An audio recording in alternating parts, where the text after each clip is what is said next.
Early and Often is the premier destination for politics, looking at Chicago, Springfield, and Washington.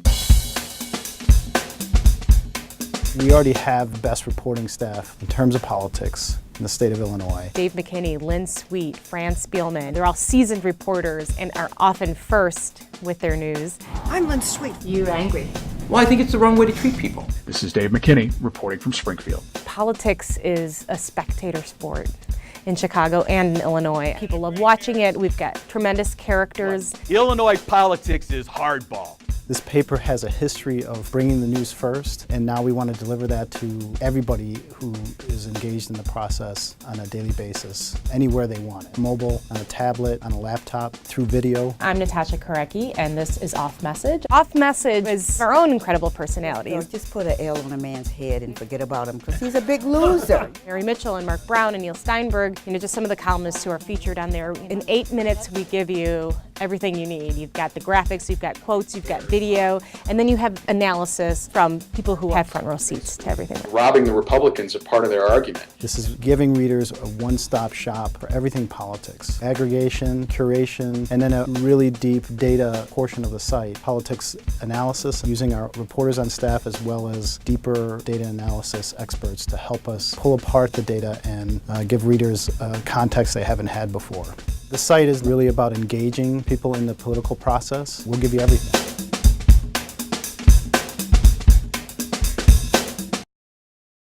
So, perhaps, boy, this is a toughie. What order? It's going to be radical. Since there are 3 women and 1 gentleman, but Mr. McKinney, because he is a foreign visitor from Springfield, why don't you start, Dave? And then we'll just go right down the line, 5 to 8 minutes. And I'll be counting at the knockdowns. Okay, so Dave McKinney, the #1 guy for the Sun-Times in Springfield, and in fact, the only guy for the Sun-Times in Springfield, but he is #1. Dave, you're up. Well, thank you. I think many of my colleagues here probably were all prepared for weeks to write the story about Bruce Rauner blowing away Kirk Dillard and the Republican field. And of course, as we all know today, it didn't materialize that way.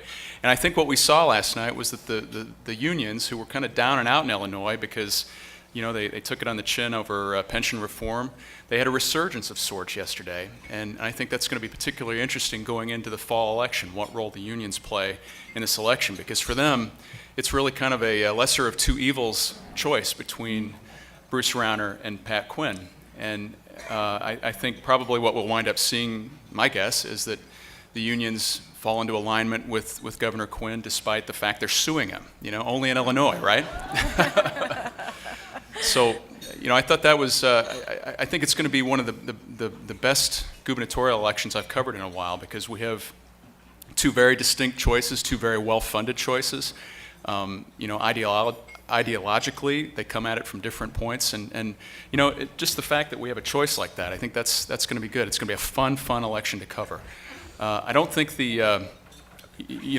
going down a level into the General Assembly, we have the Democratic supermajorities.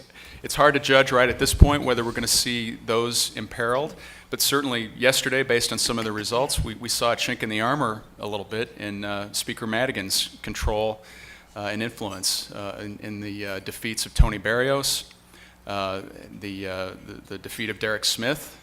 Those 2 races in particular, the Speaker had invested a great deal of resources, staff, money, prestige, and neither candidate panned out for him, and that's unusual. As Donovan there, my colleague, sitting next to me, said it wasn't like the 1994 massacre for Democrats in Springfield by any means, when Madigan went into the minority for the only 2 years that I've been around, and many of us have been around.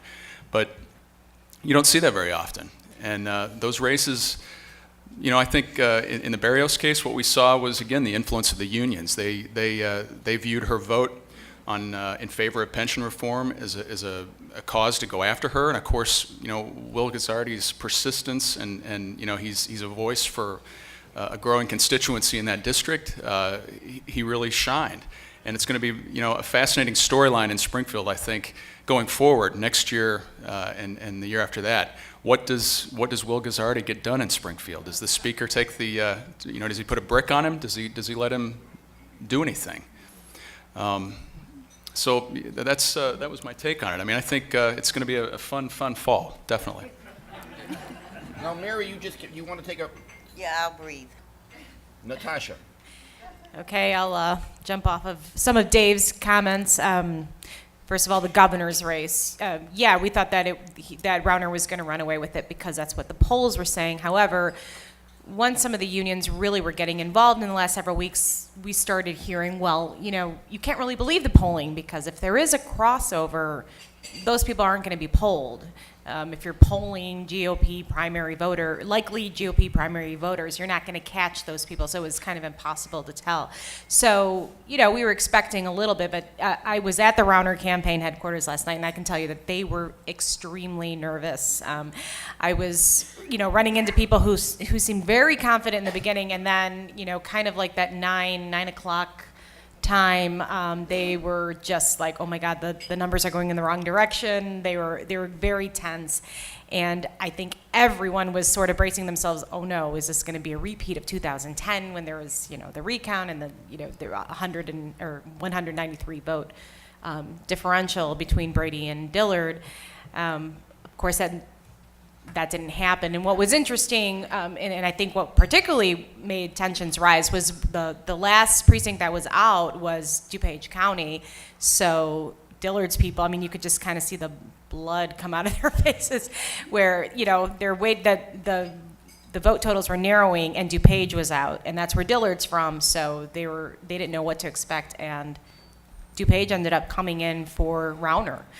So that was interesting in and of itself. So that's just some of the numbers. As we saw, last night and this morning, Quinn is already starting his messaging. He's going to hit Rauner hard over the minimum wage. It's going to, they're talking about this class warfare that might go on. I think how Rauner is going to try to combat that is to continue. He's trying to forge some coalitions, and he already has, with some African Americans. And, last night I saw a pretty large Hispanic contingent there. Evelyn Sanguinetti went up, and she's Rauner's running mate. She did the little introduction. She spoke in Spanish. She was rallying people in Spanish. So, and some of us were commenting like, you've never really seen this kind of puzzle, all these different puzzle pieces come together for a Republican. We haven't seen that for a while in this state. So if he can continue along that, he could be very competitive. There's no doubt that there is going to be a lot of money spent. The DGA, the RGA, they're going to pour millions of dollars into these races. Of course, Rauner has his own personal fortune that he can dip into. And, as Dave said, I think the unions are, they're going to be fighting for their lives.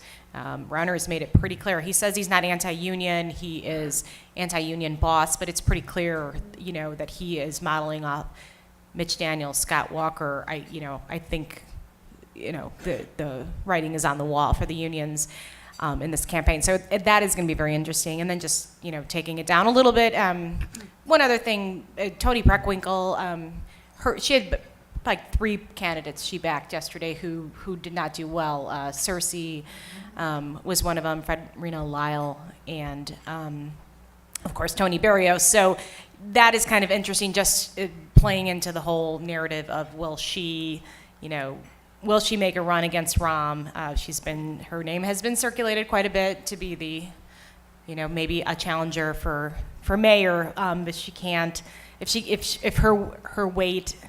Putting her weight behind some of these people is not carrying much, what does that say for long term? So I'll leave it at that for now. Mary, since why don't you, so we continue the order. So Mary, go ahead. Okay, so if the question was what I found interesting, is that? Yes. Okay, so here's what question you want to answer. here's what I found interesting about the race.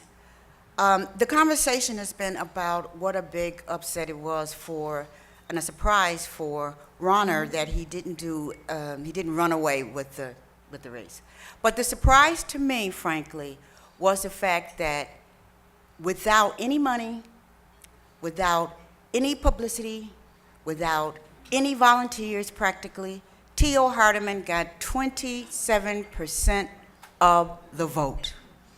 Now that says something. That says to me that either Democrats were so disillusioned and apathetic about this race that they stayed home, or that T.O. Hardeman, now here's a man who had, the only thing we know about him hasn't been good. You know, I mean, he, you know, this is Women's History Month, and this man is accused of twice of abusing his spouses. Yet, he was able to pull out 27% of the vote. That says to me, there's going to be trouble for the Quinn camp in November. Second thing, we talk about the class warfare. Well, it is time in Illinois to have a conversation and a debate about the direction this state is going in. And you cannot have a one-sided conversation and one-sided debate. It doesn't work.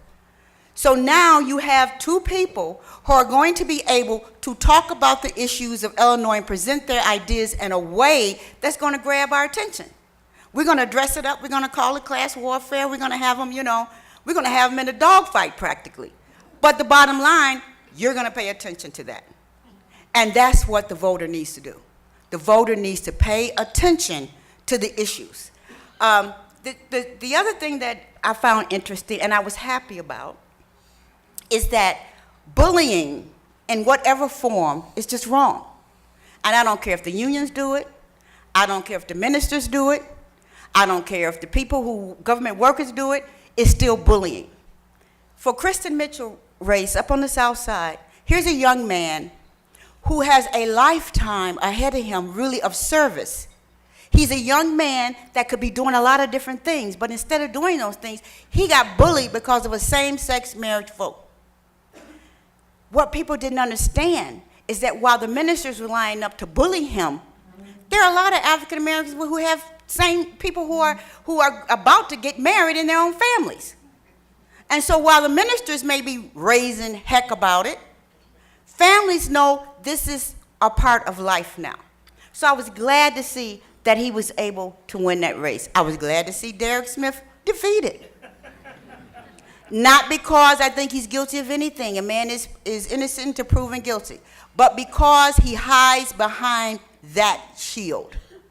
I'm innocent until proven guilty, and therefore I'm not going to answer your questions about anything. And so he needed to go. So those are the things I saw.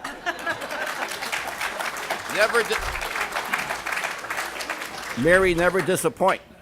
You know, sir, I paid for this mic. There you go. Little Ronald Reagan for you Republicans out there, all probably three. By the way, T.O. Hardeman had a real strategy. If he would have publicized who he was, 10%. Okay. The moderator. Carol, you're up.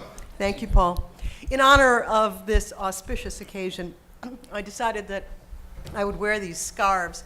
When Dawn Clark Netsch died, she left all of her jewelry and her considerable collection of scarves to her dear friend Wendy Cohen, and Wendy had a little party of all of the women friends of Dawn, classic with champagne and hot dogs, and we all got to pick something of Dawn's, and I thought, where better place to wear this than here?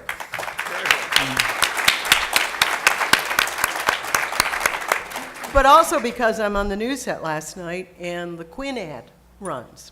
And I'm thinking, when Dawn Clark Netsch won the primary in 1994, Jim Edgar quickly and decisively went up on TV and murdered her with ads. And by June, Dawn knew that she was dead in that campaign. And so there are lessons that we learn election to election, and I think that was Quinn channeling a little bit of Dawn Clark Netsch, realizing just what kind of bus hit her. Following up on what Mary said, T.O. Hart, I mean, you want to talk about a protest vote in Illinois, and this is going to be Pat Quinn's considerable challenge. He didn't just win that percentage of the vote. Look where he won it. Shelby County, 66%. Edgar County, 52%. Moline County, 57%. Moultrie, rather. Moultrie. Moultrie, 57%, and Christian County, 54%. I would submit to you that they don't know Tio Hardiman. They have never seen Tio Hardiman. They don't care who Tio Hardiman is. They picked the not Pat Quinn, and that is going to be a Right. problem downstate. But I think Bruce Rauner has a problem downstate as well. A friend of mine who is a pollster, Mike McEwen, talks a lot about when you poll, you really need to poll not just the likely voters, but the number 10s. On that spectrum of likely voters, you want those Republican voters or Democrats who not only registered and say they will vote, but they vote and vote and vote and vote. And that's a very hard, granular, deep dive to do in polling. You know, how many times do we need to be chastened about polling? Remember Bernie Carey versus Rich Daley? 1980. Mike Royko's on the set for WLS. He's a commentator, and he's not particularly happy about being there, and he's not very good at happy talk. But they had a pollster on the set, and the pollster said, "We're calling it for Carey." Royko had a calculator on his watch. He said, "What precincts are out?" And he starts going like this. And he said, "Fire your pollster." At 4 o'clock in the morning, Rich Daley had won that state's attorney's race. I'll never forget it because I was there and some drunk Bridgeport firemen nearly threw me off the podium. So, you know, how many times do you need to be warned about the metrics because they're imperfect? How many times do we need to be warned about inevitability? Ask Adlai Stevenson about that against Jim Thompson. You know, we know too much to be so easily, I think, sometimes swayed by these numbers. And one last thing, and I think this is I saw Dick Durbin leave here today, and he said, we had a big Democratic unity breakfast this morning. The Republicans are having a unity lunch right now. And he said, I think we're really all together. And, you know, I have to wonder about that. What does Pat Quinn need to help him in this race? Does he need Barack Obama coming into the state? Probably not, because Obamacare is going to be central to this Senate race, and it's going to emerge in the gubernatorial race.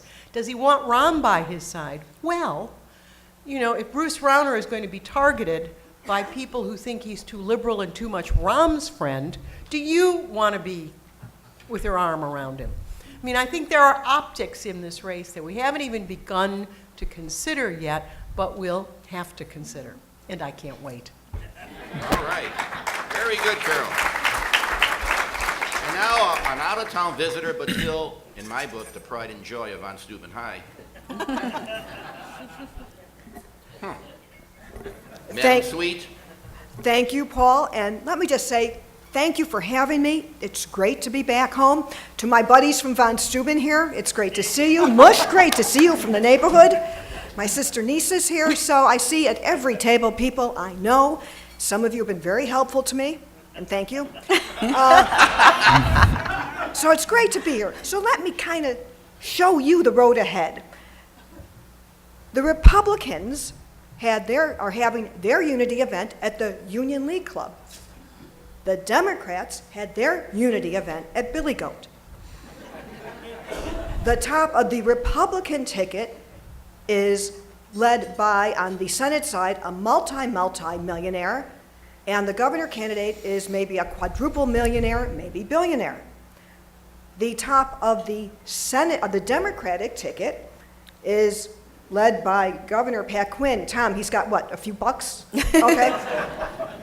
Quinn's brother. Okay, so he's got a few bucks, maybe. And Dick Durbin, who we know what he has because he actually is the rare public official who releases his income tax return. Nancy? Okay. So you have, I think, a very compelling theme that's going that my colleagues have talked to about, you could call it a class war, middle class against, it's not even middle, it's middle class above a class that very few of us are in.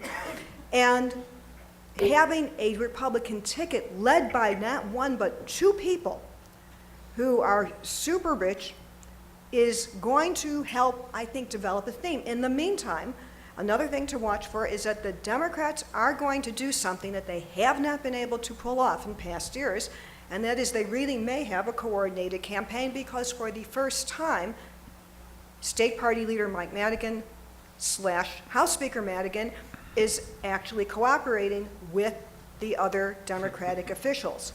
And what this means mechanically is that some of the things that make the inner workings of a campaign work, sharing voter files, if they have a coordinated effort from the congressional state races on up to the top of the ticket, it doesn't sound sexy, but it's very important. So having Madigan, who met with Cullerton, Durbin, and Quinn Monday in Madigan's Loop Law Office, is a significant running start for coordination, which lacked before.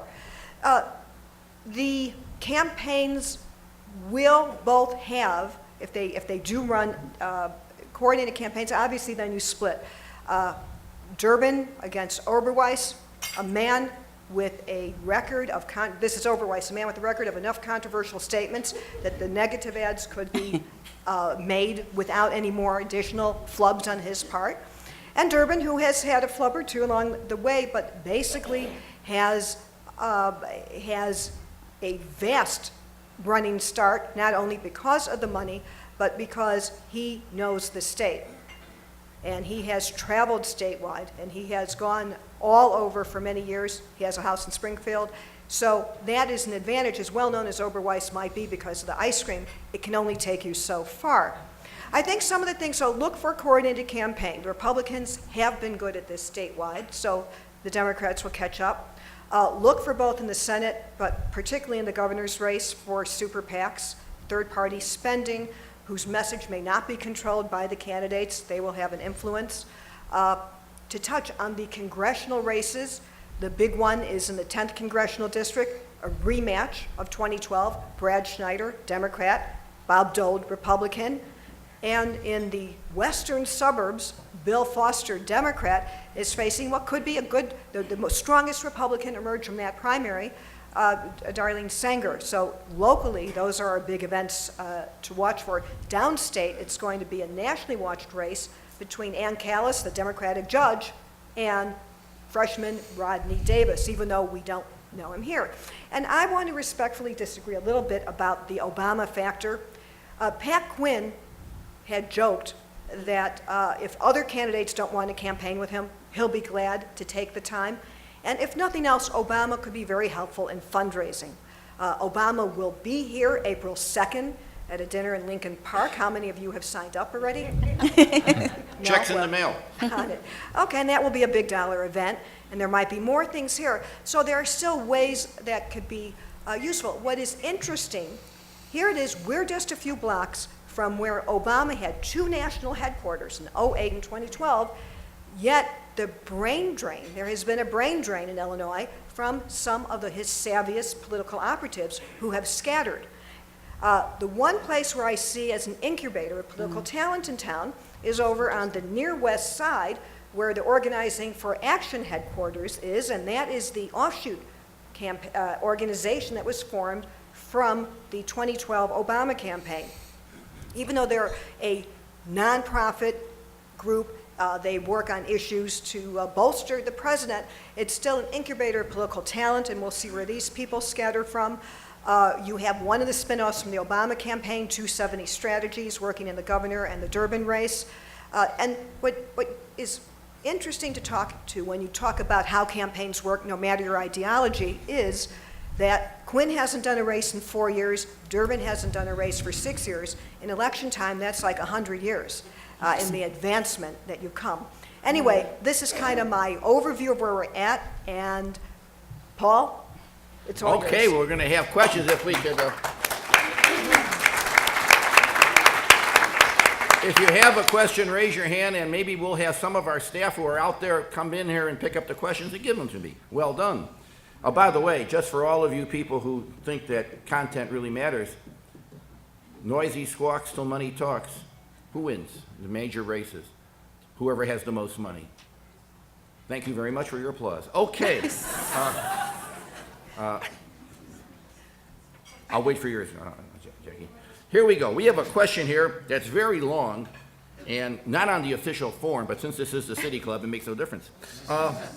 Basically, some professor, I can't remember his name, but he's usually right, said in a column several months ago that the only way Rauner could be beaten if one or two of the candidates running against him drop out. Would that have happened last night if Mr. Rutherford, just by himself, would have dropped out of the race? Anybody? Yes. Would that have made the, Carol? Yes, because look at the downstate numbers. I mean, I just take you downstate south of I-80, and I think it would have been a lot closer. It would have helped if Dillard had run a more energized campaign, because he lost, as you pointed out, DuPage County. But yes, I think if you had trimmed down that field, it would have changed the outcome. Anyone disagree with that?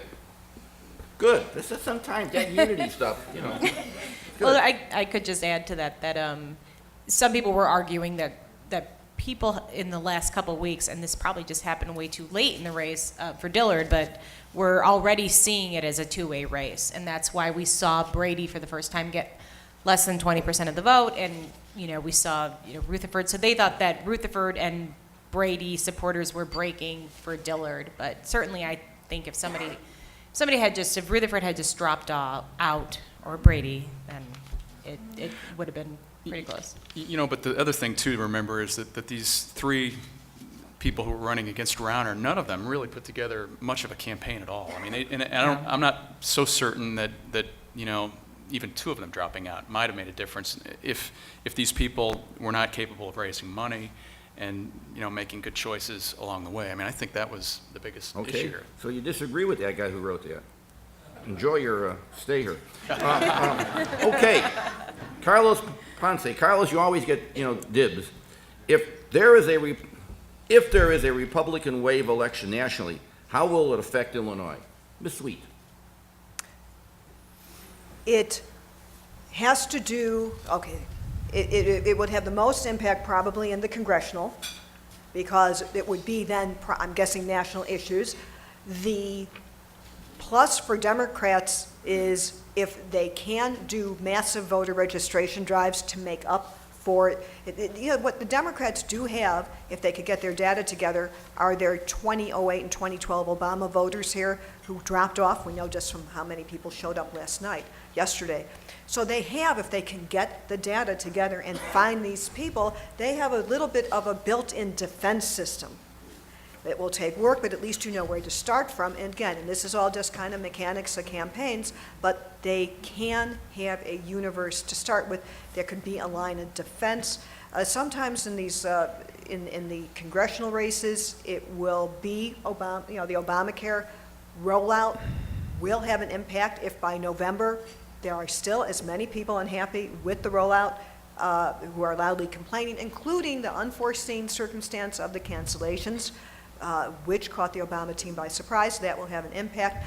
I'm not sure if a waiver election will deal much with the state races. I leave that to my colleagues. But I think in the Senate race, where certainly these kind of mega issues will have a chance of going there, a lot would depend if Oberweis can't articulate a position. And I say this, I know everyone loves the ice cream, but he has to be able, he is up against somebody. It's really good ice cream. High-fat content.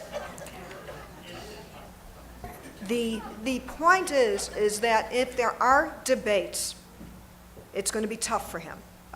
Anyone who's in Congress, any incumbent, certainly someone like Durbin who has a repertoire from local to national to international, it's just going to be harder. It's going to be harder not to do mistakes. But in general, I think Illinois has a potential defense against a wave, against a Republican wave. Anyone else care to comment? Okay, we have two questions about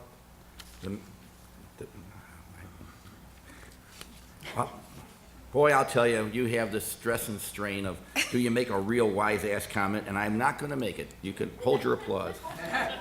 A question dealing with Pat Quinn's running mate, Paul Vallis, for those of you not informed. Avis Lavelle, my old running mate from WGN, says, Theo Hardeman vote reflected an African-American disagreement with Quinn's running mate.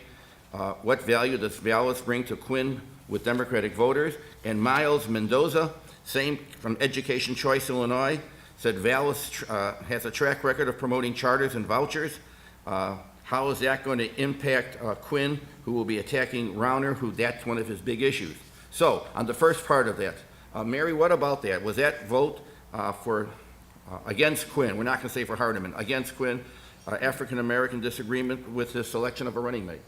Well, first of all, I do think that Quinn's selection of a running mate was interpreted for many in the African-American community as a slight to strong African-American candidates that could have served as a running mate. And maybe that's the fault of the media of putting names out there and saying, oh, you know, City Treasurer Stephanie Neely, she's, you know, she could be a strong running mate, or this person could be a strong running mate who are African-Americans, and not having that really put forward by Quinn himself. But there was a shock wave through the African-American community when Paul Vallis was announced. It was seen as a slight. These are the kind of things that erodes the base. And right now, Quinn really does need that base if he is going to have a credible campaign against Rauner. He's going to have to appeal to that base. And there's some making up to do. There's some explaining to do. And that hasn't taken place yet. I sort of disagree. I think Paul Vallis is going to be, in each of these running mates, Evelyn Sanguinetti and Paul Vallis, they bring the things that the gubernatorial candidates cannot. Sanguinetti is fluent in Spanish and brings a whole different kind of texture to Bruce Rauner. And Paul Vallis, I think, is going to be the attack dog. I think Paul Vallis is very skilled at coming in with a kind of rhetorical scalpel and being the guy who stands up for Quinn, which, you know, whilst Quinn takes a more statesman-like position. So I take Mary's point on the African-American community and the diversity, but I also see Vallis as a kind of weapon, and I think both candidates have weaponized their lieutenant governors. So, but what kind of weapon would it be if, would Vallis really be if a lot of the people in Quinn's base are opposed to charter schools? You know, if a lot of people in his base were opposed to school closings and can track back the way the progress of school, the whole debate around school closing, they can track it all the way back to Paul Vallis. I mean, some people still are upset about how Paul Vallis ran the Chicago Public Schools when he was here. So how then does he become such a good weapon for Quinn in this situation? Because there are other issues. I think Quinn can be, it's a little bit like when Kirk Dillard's running mate voted for the pension bill, and Kirk Dillard said it was a bad idea. But Dillard was going to be the governor, and Jill Tracy was going to be the lieutenant governor, and with all deference to Sheila Simon, who's sitting here. Who knows how important that job really is? Who knows just how much artillery comes with that job? Yeah. I think Quinn can be the guy who says, I'm, you know, for neighborhood schools. But Vallis's arsenal, I think, is the diversity of some other issues. Mm-hmm. And so as a result, and I know Jim Meeks and his considerable church has said he is entirely for Bruce Rauner and charter schools and choice. I mean, do you think, Mary, that the African-American community is going to go for Rauner versus Quinn? I think that we are going to see something very special in Illinois with this campaign. Because up until now, it's been almost socially unacceptable for African-Americans to publicly support a Republican candidate. People now are not going there. They're now feeling that, wait a minute, Quinn disappointed them on this level. They're hurting about that. They're also hurting, but they want the same thing that every other person wants and every other voter wants. They want jobs. They look in their community and say, Quinn has been in office all these years, and yet we don't have jobs in our community. We don't have retail in our community. We don't have grocery stores in our community. So they are open to options right now. And Rauner has made friends among African-American leadership. Quietly, outside of the scope of the media, he's been going to black churches. He's been going to, you know, chicken dinners. He's been doing those kinds of things. And if he is being welcomed by the likes of a James Meese, who, believe me, still has some leadership power in the African American community, that signals that Browner is a lot more acceptable than people think. All You know, I let's- think back on okay, Vallis real just real quick, quickly. I think what Vallis does for Quinn too is it puts him in position, you know, maybe not so much with the base, but it enables him to maybe make a case to independence and brings Quinn a little bit more toward the middle, because there are a great number of Illinoisans disenchanted with public education in Illinois. There just are. And you know, this is a central argument of Rauner's campaign, charter schools, choice, all of that. And so Quinn at least can make that, you know, he can throw that card on the table as well. And I think there's a segment of the population that, you know, they may not be aligned politically with either party. That might make a difference a little bit there. All right, just to get off that, of course, the moderator has to jump in. Just remember, in 2002, if Paul Vallis wasn't afraid of an airplane, he would have won the nomination for governor and would have saved us from you-know-who. And if Burris didn't jump in with him, he would have done really well in the African-American community. I think that's part of it. And the other thing, Mary, you know, I love you, but Meeks and all those leaders, there's one leader you didn't mention, the person who elected Rahm Emanuel. That's President Obama, whose endorsement trumps all other black officials 10 times over. I mean, that's, the moderator's back to being a moderator. Here we go. But that's wonderful stuff that we don't get except when we read your column. This is from Jackie Robinson Ivy, who has a beautiful handwriting. Please get the panel's take on the extremely dismal voter turnout. It was historically low on both sides of the aisle. Natasha, how about you take that little tidbit? Oh, yeah, it was low. I mean, I don't even know how to explain it anymore. I mean, we you know, and from our standpoint, I think it's, you know, we put so many stories out and try to inform so many people, and then it's like this small, you know, this very small electorate comes out. So, I mean, I think that's part of what we're going to have to overcome. What the candidates are going to have to overcome in the general election is getting people out. And, you know, we were talking about before, you know, a Rauner-Quinn situation, and their ground games. You know, what are their ground games going to be? And, you know, historically with Democrats, it's getting people to the polls, driving grandma there, driving people there, doing everything you can in a very organized, knocking on doors and that kind of thing. We might say that Republicans weren't doing that before until maybe now. So I would expect maybe in the general election we're going to see a bigger turnout, particularly if the unions really come out strongly. I think there was so much, you know, just discord with the unions, and they didn't know, you know, they were fighting over how to handle this. You know, who should we back? Can we back a Republican? Some of them did. Some of them did, and then told their members to, if you're Republican, it's okay to vote for Dillard, but they didn't encourage the crossover. The IEA went full force with that, but I think now they're going to have to really get together and figure out a way to unroll this more smoothly before the general election. May I just, given the nature of the candidates in this primary, it really was in no one's interest to try to increase the voter turnout. You had enough to play in with the party faithful on each side, and unless you had a good chance of bringing in new voters who you knew would be for you, and the campaigns didn't do the kinds of things you need to do to really drive up turnout, because I think they had other priorities in their game plan. But there are many tools out there, including early vote, that I think we'll see more of in the coming months. Okay, change direction here. Clint Sabin. By the way, I noticed that. All of the Republicans that voted for equal marriage won their contested primary, even after some usually negative campaigns. Are we sure in that one other Republican race up there? Sandlack? Yeah. Sandak won by 160. Okay, that's why you have the panel here.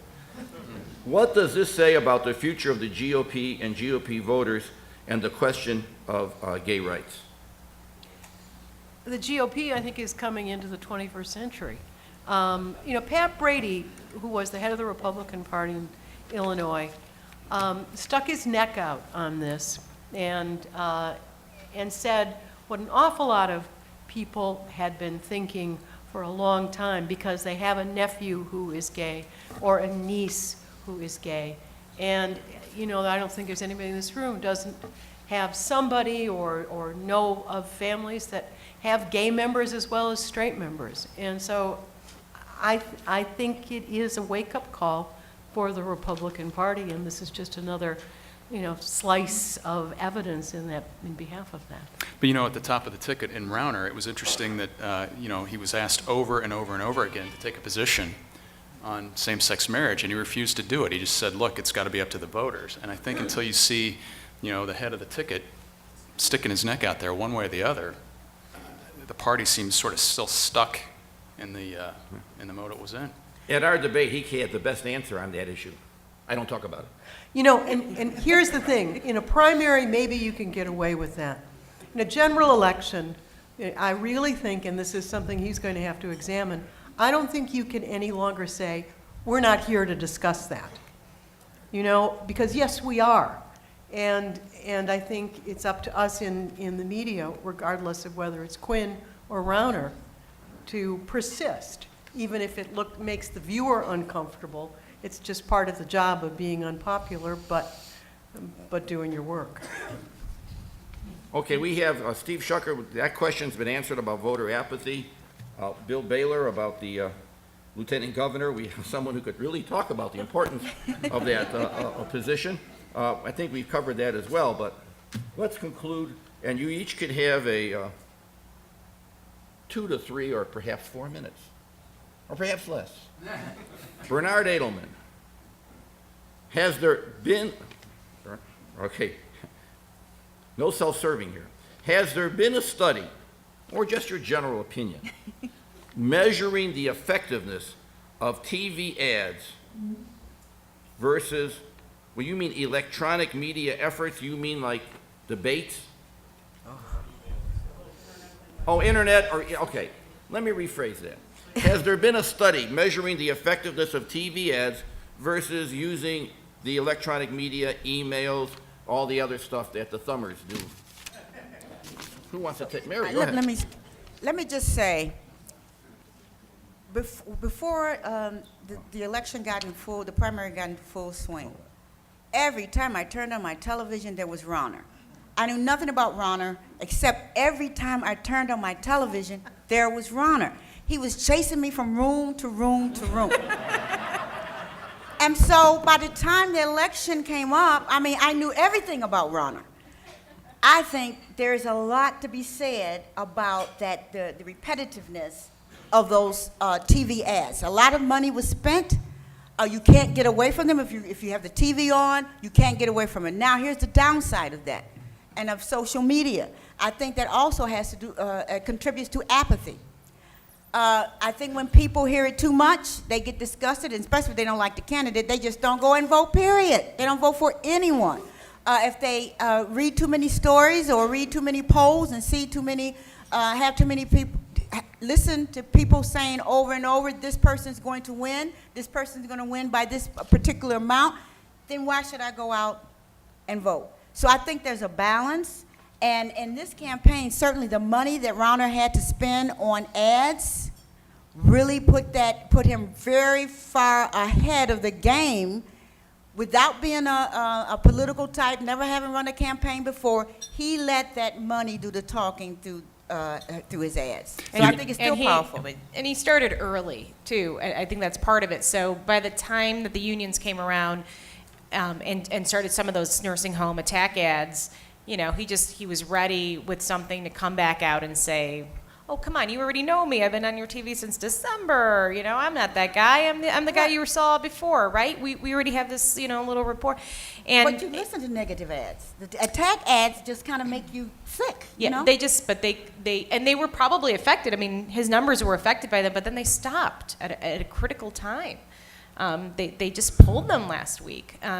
So, you know, but I do think that there's something to be said for, you know, the next election. And, you know, look, Dillard and Brady and Rutherford had no money. Dillard didn't have any money until the very end. So he couldn't really put up a fight. He couldn't throw the minimum wage flip-flop on him. He couldn't throw, what's your position on same-sex marriage? What's your, he's pro-choice, Republican primary. How many people saw an ad about that? I mean, But if any of these other candidates had the money, I think that would have come out a lot earlier and probably would have hurt his numbers. Go ahead. As a TV person, I hate to disagree on this, but I think the effectiveness of television ads is really diminishing. And let's remember that Kirk Dillard came within 2 points of Bruce Rauner with no TV. But crossover votes. But crossover votes, and Well, at he the had same- TV at the end. He had TV at the end, but not very much. And in terms of overall points, there wasn't a saturation. The onset of social media and just look at the prototype of the first Obama campaign. It is Twitter, it is Facebook, it is tribal. What people are discouraged by parties, they don't like parties, they don't trust politicians, they don't, bless you, they don't want to vote, they didn't vote. And so where are they having their conversations? In some cases, they're having their conversations, like in Will Guzzardi's race, at the door and in the mailbox, and it's across social media. And so I think there has been, if not a precipitous slide, a diminishing of the effect of television ads on people. But I think to the point of that question about whether there's been a study about the effectiveness of which medium works best, I think the campaigns themselves are still scratching their heads about that. I mean, what I noticed about this election really for the first time was that when I would get on Facebook, when I would be scrolling around the internet and pull up our early and often website, I would see these ads popping up for example, State Senator Andy Menard downstate. It would pop up there. And you would see it with Rauner's ads. You would see it all over the place. I think the key, though, in those social media things is when you get it put in front of you, are you clicking? And personally, it's not something I'm doing yet. And I don't think most voters are clicking. They see that one image, but it's sort of like a still shot, and that's all you get. But I do think that, like, what we're probably going to see, if not in the fall, certainly in the next cycle, is more and more and more video. Like, just as we're trying to do in the newspaper, more video up on the internet by these campaigns, and on Facebook especially, and YouTube, and all these other places. I think that's where the campaigns are going to find a bigger bang for their buck, because these TV ads are just, enormously expensive. Lynn. This is not either or. Who's the person who asked this question? Okay. What you have in a campaign are many tools. And if you have enough money, you deploy them all. In these big statewide campaigns, of course, you're going to do ads. You may, though, be much more informed about where to make the buys. You could be more cost effective, because before you make that buy, you may have data as to who exactly you're targeting. And that's one of the lessons from the Obama campaign we learned, is that if you're spending $1 million, there's ways to maximize the points you get for it, the target audiences, where you go on cable. That's cheaper, but it might have the audience that you need, and therefore you might have an ad that's more tailored to it. To have this multitude of burgeoning social media, which has been growing through the years, really helps campaigns in multiple ways. It's not just maybe in advancing an argument that's an attack. It's incredibly helpful in fundraising. A lot of the times when you get emails, as so many of you who work on campaigns here know, it's to build a mailing list. It's to get current emails. It's to get people connected on Facebook, so you then can use your software to link them together. You don't need a high rate of return to have success here. It's very cost efficient. And so it's not either or. It's not like today, should I have had the pasta or the chicken? We could have had both. It's just whatever worked for you. And that's why when I talk about the modernization of campaigns, and when Durbin, when I talked to him yesterday, lamented, oh my God, it's been 6 years since I've done this. It's big changes. That's what you have going on, and I don't see necessarily a drop off in using TV. The mix might be different, and the money spent might be different. And one other quick thing, almost every major candidate now has a stalker from the opposite party, or a tracker. Yeah, use the word tracker. This is the city club, madam. Okay.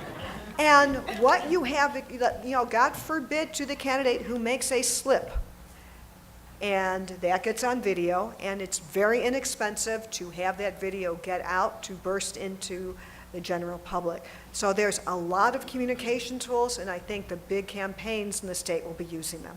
Ask Senator Allen from Virginia about that. That would Or be- Mitt Romney. Yes. Yeah. 47%. Okay, now I know I said that was the last thing, but we have two really good questions. One anonymous, but one from the Honorable Jill Zwick. And so how we're gonna end this? Each question, one word answer. Oh. It's called fill in the blanks, Miss Marin. Here we go, from Jill Zwick. We'll start with you, Mr. McKinney, because you're expendable, you're from Springfield. All right. I roll with the punches, Paul. Get used to it, get used to it. Okay, from Ms. Zwick. Will the moderate Republican Thompson Edgar Zwick voters now come, I added that in just given the fact you were a state rep as a Republican, so let's not hide now. Come out for Rauner and back to the Republican Party, or are they gone? That's a yes or no answer. And the other one is anonymous, which I don't normally read, unless, of course, it's a good question. What will be the biggest November surprise? So, this is the way to end this with a little cleverness here. Go ahead. Will the moderate Republican voters come back for Rauner, yes or no? Yes. And what will be the biggest November surprise? I think Quinn being resurgent. Mary, will the Republican moderates come back to Rauner? Yes. And what will be the biggest surprise? I think it's going to be the Quinn race. Your point about African Americans moving Well, away. no, I think the biggest surprise is going to be, however the race comes out, the biggest surprise is going to be Quinn's race. How he runs it. Okay. Natasha, will the moderate Republicans come out for Rauner? Yes. And what will be the biggest surprise? Blagojevich getting out? Media so you can run will out the book? media will resurge because all this campaign spending, and newspapers will live again. Gotta love the company, girl. Okay, Miss Marin, will the moderate Republicans come out for Rauner? Yes, And what will be the biggest surprise? the closeness of the Quinn-Rauner race. Well, that's pretty much of a... I dodged, didn't I? Yeah, you sure did. That's okay. I'm not sorry. Sweet. Yes, the moderates would go back to Rauner, and I would think the biggest surprise would be if the Democrats lost control of the State House and the State Senate. That wouldn't be a surprise. That would be a surprise. That would be, I think, you asked a surprise. I That would think be the a last surprise. time a surprise was that big, the Red Sea parted. Okay. How about a big round of applause for our folks here?